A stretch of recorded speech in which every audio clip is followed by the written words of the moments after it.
The United Nations in a recent report says that we should decriminalize all sex and drug-related activities in the name of human rights. The most disturbing part of this report, written and published by the United Nations, states that minors, children under the age of 18, engaging or involved in sexual activities should not be criminalized. In other words, the adults involved in that act should not be criminalized either, or as they put it, it should be non-discriminatory. With respect to the enforcement of criminal law, any prescribed minimum age of consent to sex must be applied in a non-discriminatory manner. Enforcing any type of law in that area may not be linked to the sex or gender of participants or age of consent to marriage. Yeah, you heard that right.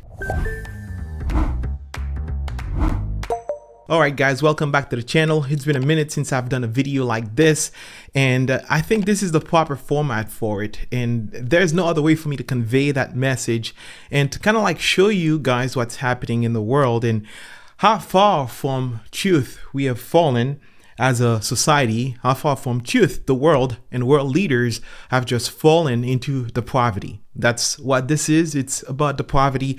It's about promoting depravity and promoting sin. And this is not a country. This is not some remote part of the world. This is the United Nations. It's an entity that has the capability of interfering with the world as a whole, world leaders as a whole.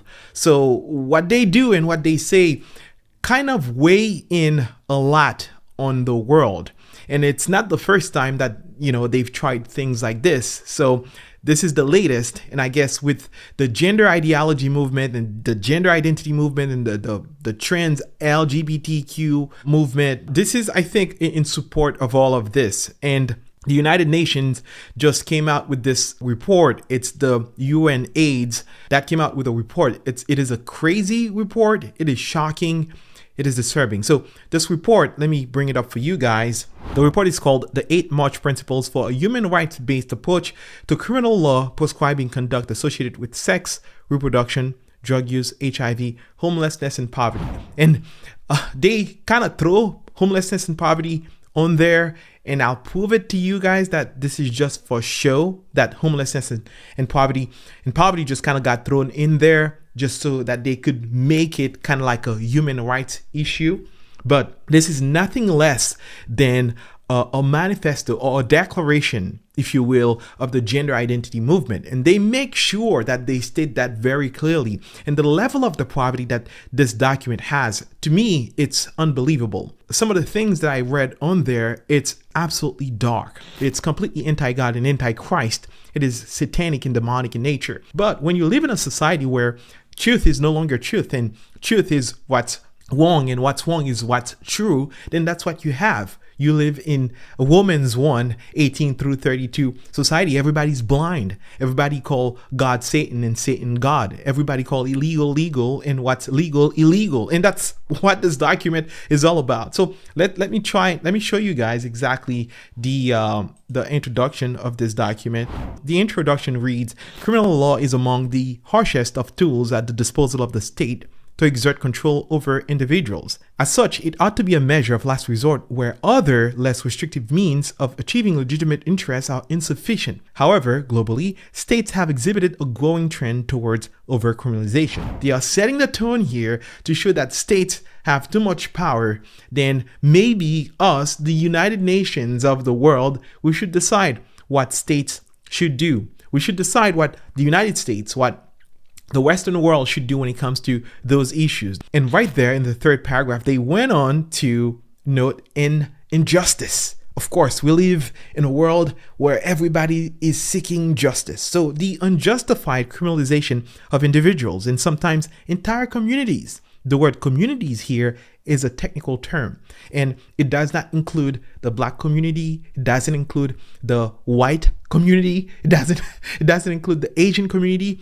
Of course, it does not include the Christian community. So we'll get to that a little later. Entire communities is increasingly impeding progress in advancing human rights in many areas, including racial and gender equality, reproductive autonomy, disability, economic injustice, civil liberties, sexual orientation, gender identity, education, youth development, and public health. Now, when I looked at the document, it's 32 pages long. If it's a document about human rights, I would, of course, see several paragraphs about crimes that we are seeing against Christians, the attacks on Christians around the world.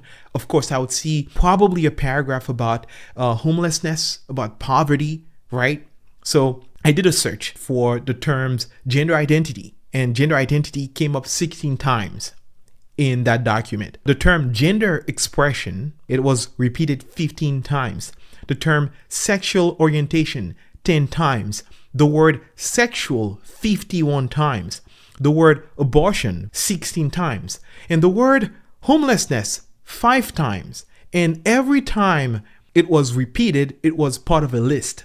It never had a paragraph where they explain the effect of homelessness, for instance, in the state of California, for instance, in Africa, for instance, in the United States, for instance, in the Caribbean, in Europe, around the world. It was part of a list, which means they didn't care about what they thought or what anybody thought of homelessness or poverty. And homelessness in the list that they showed us was second to last to poverty. So it's a 32-page document about human rights. And not one time they mentioned or they wrote something significant about homelessness. Every single time of those 5 times when I did that search, it was part of a list. They had no actual paragraph about it. Of course, they didn't, because this document, it's not about that. So now let's go to what seems to be the most shocking, the most disturbing part of this document. They divided the document into parts, and each part have what they call principle, which is not really principle in the proper sense of the term. So let's take a look at it real quick. Application to the criminalization of conduct associated with sex, reproduction, drug use, HIV, homelessness, and poverty. I don't think they said a word about HIV, homelessness, and poverty, but we'll take a look. So right there in principle, that's principle number 14. Principle 14, principle 15 is about abortion, and principle 16 is about consensual sexual conduct. That's what we're going to look at. We can take a look at 15. Of course, 15 is in favor of any way a mother should choose to dispose of her unborn baby. That's completely fine, and that should not be criminalized. So they said in principle 15, no one may be held criminally liable for their pregnancy loss, including a pregnancy loss resulting from an obstetric emergency such as a miscarriage or stillbirth, or for attempting or undergoing an abortion, or for other decisions they make around their pregnancy or childbirth. Whatever the mother does with their unborn child, which to them is a thing, that's the mother's property. It's not a human being to them, and that should not be considered as something as an act that is criminal, right? So of course, a miscarriage is a miscarriage. Everybody understands that, right? But when you go into the realm of a mother willfully disposing of another human being, that's inside of her, and that should not be criminalized. Now you see where this is going, and you see what kind of document this is about. So they go on to say criminal law may not prescribe abortion. Abortion must be taken entirely out of the purview of the criminal law, including for having, aiding, assisting with, or providing an abortion, or abortion-related medication or services, or providing evidence-based abortion-related information. All of that should be decriminalized. In other words, they're saying that the human being that's inside the mother is not a human being. That human being doesn't have human rights. I mean, how ironic is that? A report written by the UNAIDS, an organization of the United Nations for Human Rights, right there is disregarding the life of an unborn baby. Does that sound logical at all? This is for human rights. The purpose of this whole document is for human rights. So the baby, the unborn baby, is not a human, according to them. It's just a lump of cell, and you have the right to do whatever you want with it. That is sad. So let's move on to principle number 16. In principle 16, consensual sexual conduct, consensual sexual conduct, irrespective of the type of sexual activity, the sex/gender, sexual orientation, gender identity, all kinds of, you name it, is in there, may not be criminalized in any circumstances. Now, You're not going to see what they're saying there until you go to the next portion. The next portion states, with respect to the enforcement of criminal law, any prescribed minimum age of consent to sex must be applied in a non-discriminatory manner. In other words, children under the age of 18 years old involved in sexual activities, involved with adults in sexual activities should not be criminalized. It should be non-discriminatory, right? The law, what they say, any prescribed minimum age of consent to sex must be applied in a non-discriminatory manner. Enforcement may not be linked. Law enforcement, enforcing any type of law in that area may not be linked to the sex or gender of participants or age of consent to marriage. So if a man who's 54 years old decides to marry a 12-year-old girl, obviously he would have to have been grooming her from 8 to 12 or from 10 to 12 and then decide to marry that child, that little girl. That should not be any law. The law should not be enforced in that area. It should be considered in a non-discriminatory manner. Do you know how sick that is? I can't believe that I'm saying that. I can't believe that I'm actually reading that right now. Moreover, let's get to the moreover. Moreover, sexual conduct involving persons below the domestically prescribed minimum age. You see how they're playing with words in order to get around the issue? The issue here is pedophilia. The issue here is a little child that doesn't understand life. They don't understand the world. They can't make certain decisions. They can be very much so manipulated by grown men, grown female. So they're trying to go on the issue here to completely decriminalize this act, pedophilia. That's what we're talking about here. So moreover, sexual conduct involving persons below the domestically prescribed minimum age, 18 years of age, of consent to sex may be consensual in fact, if not in law. In this context, the enforcement of criminal law should reflect the rights and capacity of persons under 18 years of age to make decisions about engaging in consensual sexual conduct and their right to be heard in matters concerning them. In other words, this is in the domestically prescribed minimum age of consent. If a grown man lives in a house with a child that's under the age of 18, a teenager, that's 17 years old, 15, 16, 14, right? If within a domestic environment, if they happen to have some type of a relationship, well, they're saying that the law should reflect the rights and capacity of persons under the age of 18. They're saying that the law should let these kids make decisions regarding their situation, which to begin with was an unlawful situation, an illegal situation, a criminal situation, an ungodly, a depraved situation. So this is not human rights, folks. This is not human rights. This is against human rights. First, the killing of babies. Second of all, those that survived and come of age, 10, 11, 12, you name it, those that come of age, they have no protection. No protection in the womb, no protection outside of the womb. That's exactly what they're telling you. Anything regarding children, first of all, you can kill them whenever you want in the womb, however you want. And second of all, when they get out of the womb of the mother, if they're 13, 14, 15 years of age, they should have the capacity to make decisions when it comes to consensual sex. How sick is this? This has nothing to do with human rights. In fact, this is against human rights. This is depraved. This is satanic. This is demonic. This is anti-God. This is anti-Christ. And that's the agenda that the United Nations, that's what they want to push, right? It gets even much more interesting, right? Because once you are going down the rabbit hole of the poverty, that's what you get.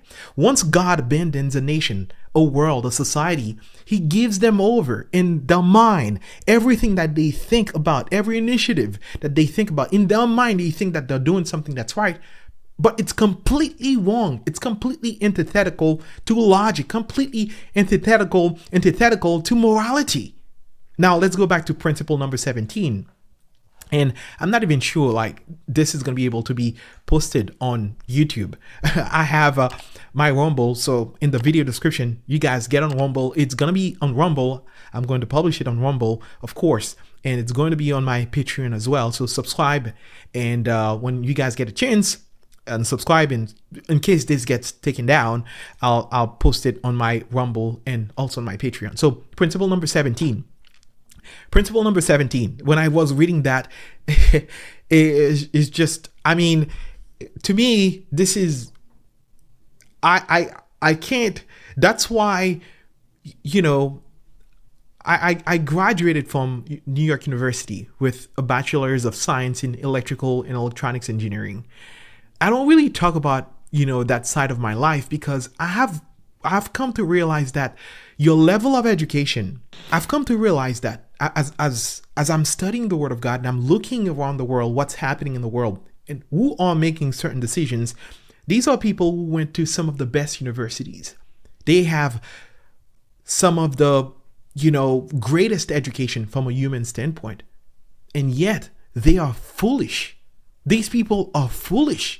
They are blind. They are completely in the dark. Then that's when that's when I realized that I started to not focus too much on what I am, what comes after my name. Of course, it is important. Education is important, but that's not the most important thing. If you're an educated person without Christ, without the knowledge of God, you are an educated fool.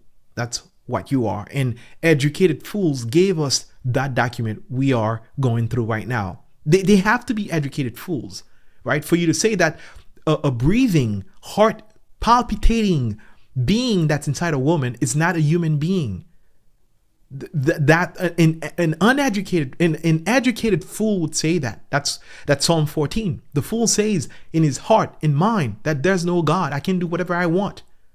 The fool says, you know what? There's no God. I can kill unborn babies. The fool says there's no God, then I can do whatever I want with children. These are uneducated fools. So principle 17, let's get to it. Sex work.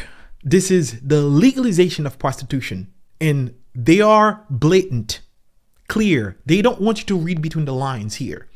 They want to make it clear, accurate, straightforward. So we'll be clear and accurate and straightforward with the truth, as we should as well. You should be. The exchange of sexual services between consenting adults for money, goods, or services and communication with another about, advertising an offer for, or sharing premises with another for the purpose of exchanging sexual services between consenting adults for money, goods, or services, whether in public, are you listening to this? Whether in public or private place, may not be criminalized, absent coercion, force, abuse of authority, or fraud. Criminal law may not prescribe the conduct of third parties who directly or indirectly for receipt of a financial or material benefit under fair conditions without coercion, force, abuse of authority, or fraud, facilitate, manage, organize, communicate with another, advertise, provide information about, provide or rent premises for the purpose of the exchange of sexual services between consenting adults for money, goods, or services. There it is. The legalization of prostitution. The legalization of sexual prostitution. That's principle 17.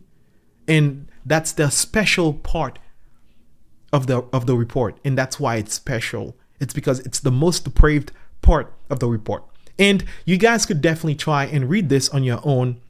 As principle 18 regarding sexual orientation, gender identity, and gender expression. So that's what they're pushing. They're pushing for this whole gender ideology. They're pushing for that, and it's sad to see how many young people are falling in that trap. and thinking that they were doing something based on their feelings, something that was actually real, that reflects reality, and then come to find out a few years later that they're suicidal because they cannot live with themselves, because they don't recognize who they are on the gender identity or gender expression side of things. And it's also funny that they lumped in HIV also in that human rights document, because once you have a community that's involved in all kinds of sexual activities, you end up with AIDS. That's what launched the entire AIDS epidemic in the world. It's the homosexual revolution. That's what launched it. It's ironic that they would do that. So these people in the United Nations, UN AIDS, they're not for human rights. They're not looking to improve human rights. There wasn't anything, for that matter, about homelessness in this. There wasn't a principle about homelessness. So if you guys think that, I may be lying, this is principle number 21. So remember, this is the section for it. Application to the criminalization of conduct associated with sex, reproduction, drug use, HIV, homelessness, and poverty. So they had a principle for everything on there. That's 17. We saw 16, right? We saw 14. We saw 14 here. We saw 15, we saw 16, we saw 17. This has nothing to do, with homelessness or poverty. We saw 19, which is HIV. We saw 20, which is drug use and possession, purchase, whatever. And nothing that you see, there's nothing about homelessness there. Nothing at all. That's the end of the document. So this was not about human rights whatsoever. This was just, those that are in the world pushing their ideology, people with power, people in elevated, educated fools that are in elevated positions, pushing their ideology, pushing their agenda on the world. So that's their proposal. That's the report. Came out on March 8th, 2023, on Women's Day, right? And that's what they're proposing. This is absolutely crazy. It's the Women's One Society. God gave them over. God gave them over. And I hope that these people, they don't reach a point where, since they would not believe, and then they reach a point where they could not believe, the point of could not believe, no matter what I say, what any preacher says, the heart has been solidified and then rockified, if you should use that word, if I can use that word. It's turned into a rock. There is nothing else that God will do for that heart. It will die in that state and go to hell in that state. So it's kind of sad. That's what they're pushing on societies, and parents, families, protect your children. Be aware of what's happening in the world, and stay on your knees, and stay in the Word. Turn off your TVs. Don't let your children watch TVs. They inject these ideologies everywhere. Everywhere they inject them. The United Nations, they weren't holding anything back. They were not holding anything back in that document. They tell you exactly what they mean, and then they tell you exactly what should not be criminalized. Let me know what you guys think in the comment section. I don't typically do videos like that, but this had to be this way. I hope to see you guys in the next video, and please share it with a friend. And let me know what you guys think in the comment section. Once again, share it on Facebook, wherever. Follow us on Rumble and support us on Patreon. If you want to just subscribe to our Patreon, link will be down below in the video description. I'll see you guys in the next video with Love in Christ. John Henry with the Gospel of Christ.